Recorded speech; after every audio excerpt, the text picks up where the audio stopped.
Ela risca o trono. Nos palácios da Pérsia, no tempo do rei Assuero, uma jovem judia estrangeira torna-se rainha. Veja como uma coragem discreta muda o destino de um povo. Esta é a história real. Esther é uma jovem judia escolhida para ser rainha. Ela oculta sua origem por instrução de Mordecai. Sua beleza e sabedoria serena conquistam o palácio, mas ela carrega o peso da sobrevivência de seu povo. Mardoqueu é primo e guardião de Esther, um judeu devoto que se recusa a curvar-se diante de Amã. Ele observa do portão do palácio, atento às decisões e pronto para agir quando o perigo ameaça seu povo. Amã é o poderoso conselheiro do rei. Orgulhoso e ambicioso, espera a honra de todos. Quando Mardoqueu se recusa a curvar-se, o orgulho de Amã vira ira e depois um plano assassino contra todo um povo. Quando a história começa, o rei Assuero dá um banquete suntuoso e a rainha Vasti recusa o seu chamado. Naquele momento a corte mergulha em controvérsia, e os conselheiros aconselham o rei a afastá-la para preservar seu prestígio e a ordem na Pérsia. Quando a poeira baixa da demissão de Vasti, o rei ordena a busca por uma nova rainha. Muitas jovens são levadas ao palácio. Mardoqueu confia Esther a Hegai, e ela conquista favor com calma, dignidade e disciplina contida. Dias se passam e então Esther é escolhida. O rei coloca a coroa real sobre sua cabeça. Ela mantém seu povo em segredo porque Mardoqueu alerta que identificar-se abertamente como judia seria perigoso numa corte estrangeira de interesses voláteis. Logo depois, Mardoqueu senta-se no portão do rei e recusa curvar-se diante de Amã. Nesse instante o orgulho de Amã é ferido. Ele interpreta a recusa não como teimosia pessoal, mas como afronta à sua autoridade e à ordem que quer impor ao império. Quando a ira de Amã aumenta, ele planeja além de um insulto. Dirige-se ao rei e alega que um povo inteiro é uma ameaça. Persuade o monarca a emitir um decreto para aniquilar os judeus nas províncias numa data marcada por sorteios. Depois que Amã obtém o selo do rei, mensageiros partem com um édito real. Quando Mardoqueu e as comunidades judaicas descobrem que há uma data para sua destruição, ficam atônitos e lamentam abertamente.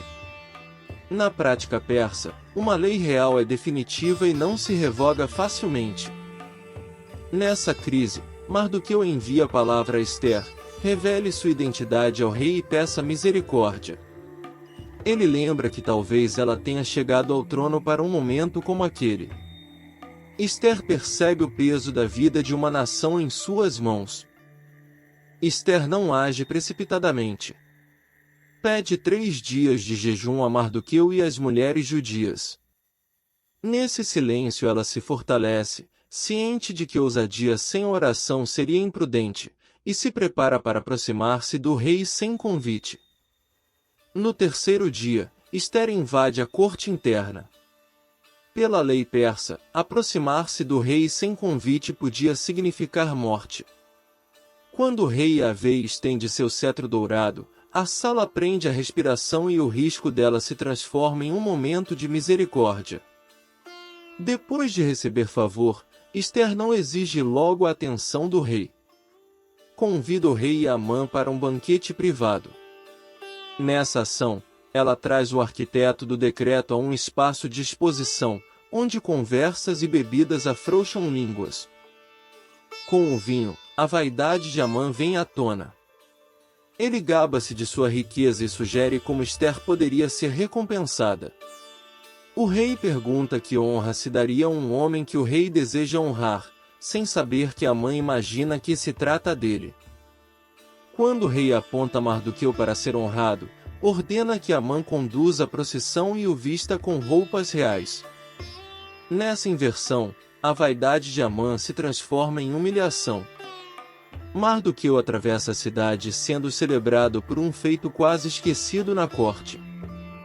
Dias depois, Esther realiza um segundo banquete.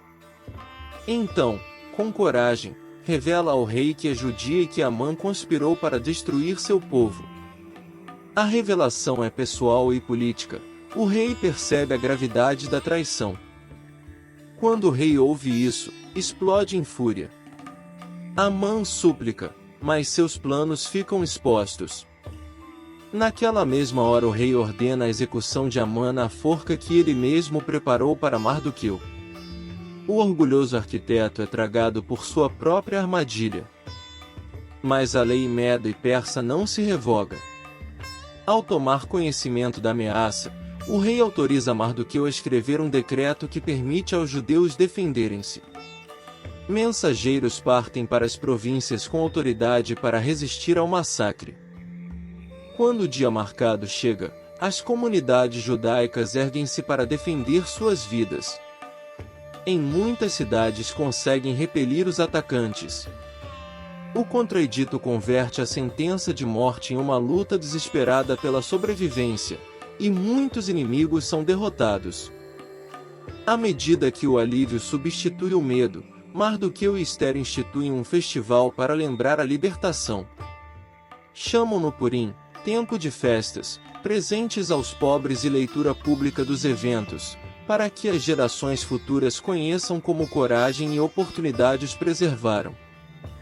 Após esses acontecimentos, Mardoqueu é elevado no serviço do rei e o povo judeu vive uma temporada de segurança.